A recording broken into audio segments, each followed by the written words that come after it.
when did you make your first million? How old were you?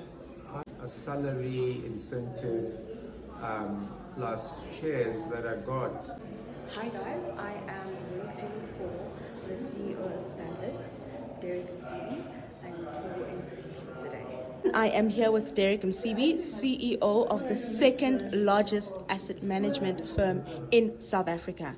First question, Derek, is where did you study and what qualifications do you have?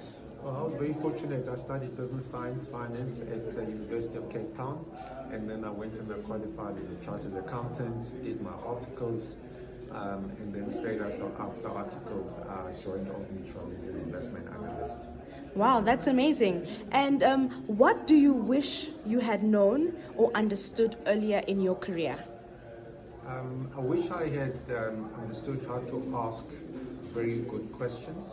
I wish I'd also learned to be tenacious in trying to get to an answer.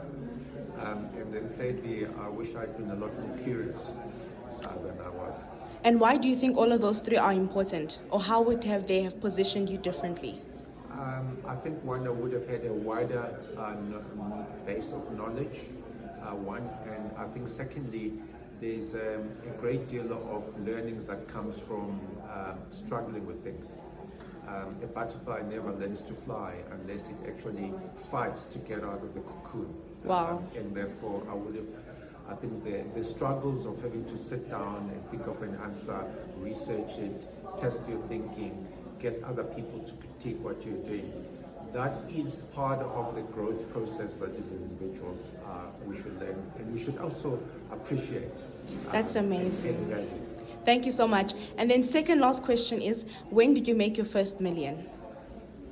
Don't know. I mean, I've never been so much driven by money. Probably, if I add a salary incentive plus shares that I got, when it all added to $1 million, was probably about 6 or 7 years after I'd started working. So about 2003, 2004.